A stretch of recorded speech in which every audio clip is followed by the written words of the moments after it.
Again, I appreciate they all acknowledge that we do have federal immigration laws in this country that have been passed by Congress, and that ICE is in fact a legitimate law enforcement agency charged with enforcing those laws.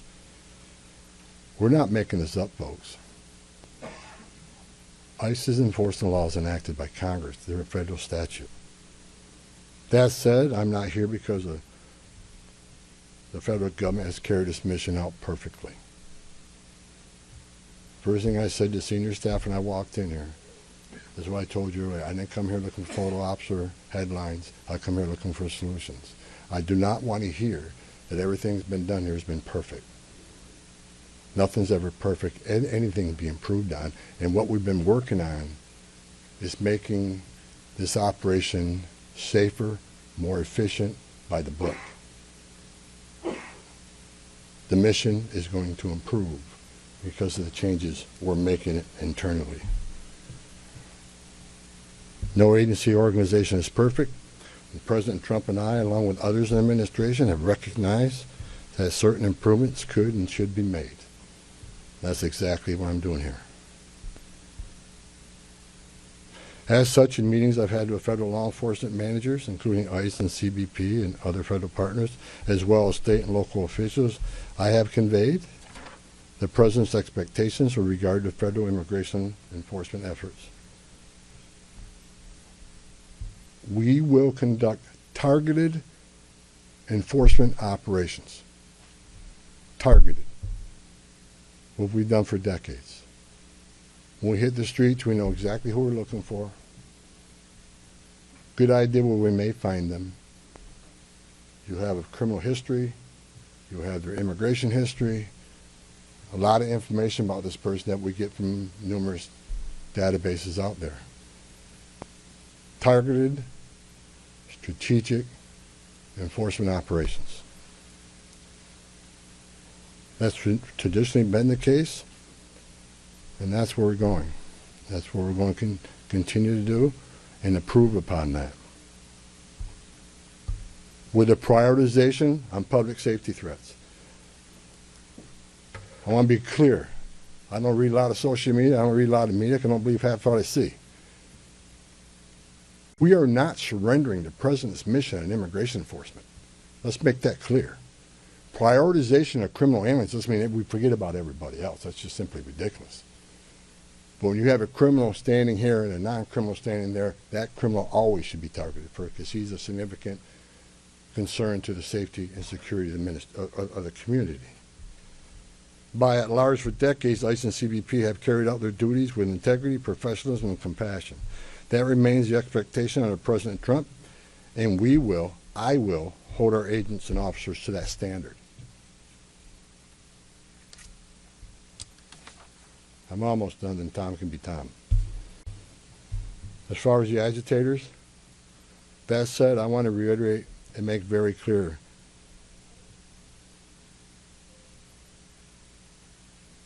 I want to make it clear, ICE and CBP officers are performing their duties in a challenging environment under tremendous circumstances, but they're trying to do it with professionalism. If they don't, they'll be dealt with. Like any other federal agency, we have standards of conduct. They are sworn law enforcement officers working tirelessly to enforce our country's border security and immigration laws, protecting the interests of our country and preventing dangerous people from walking the streets of this nation when they're not supposed to be here to begin with. Men and women of ICE, I was a Border Patrol agent. I was an ICE agent. I was the first ICE director that came up through the ranks. I spent over 40 years doing this.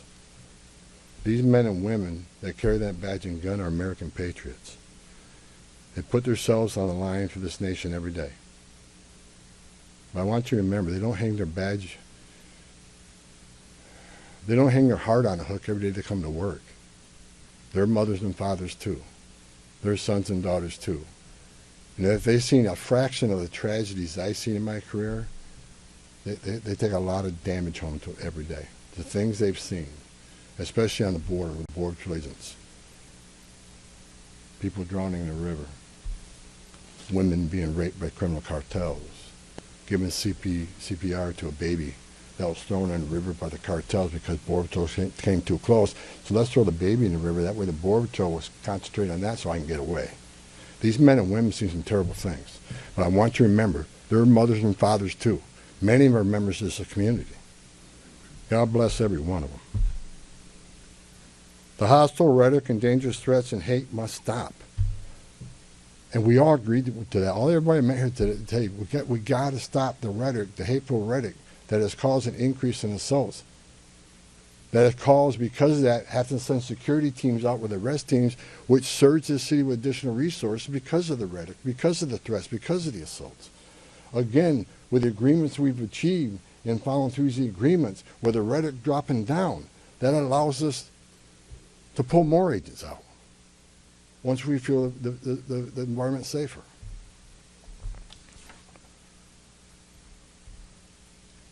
I begged for the last 2 months on TV for the rhetoric to stop. I said in March, if the rhetoric didn't stop, there was going to be bloodshed. And there has been. I wish I wasn't right. I don't want to see anybody die. Not officers, not members of the community, and not the targets of our operations. For the people out there who don't like what ICE is doing, if you want certain laws reformed, then take it up with Congress. Again, ICE is making this up. They're enforcing laws enacted by Congress and signed by the President. The same laws have been on the books for the last 6 presidents I worked for. I started with President Reagan and ending with President Trump. Every administration, we enforce the same laws.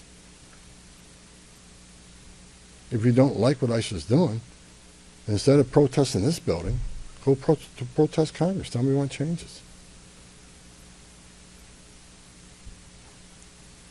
You have your First Amendment rights, I support that. You have the right to protest. I'm just asking you to keep it peaceful. But threatening law enforcement officers, engaging in impeding and obstruction and assault is never okay. And there will be zero tolerance. You interfere, impede, assault ICE officers, you will be arrested. Like I said a bit earlier in my meetings with Governor Walton, Ellison, and Frey, as well as state and local law enforcement, I appreciate they acknowledge this, that public safety should be paramount.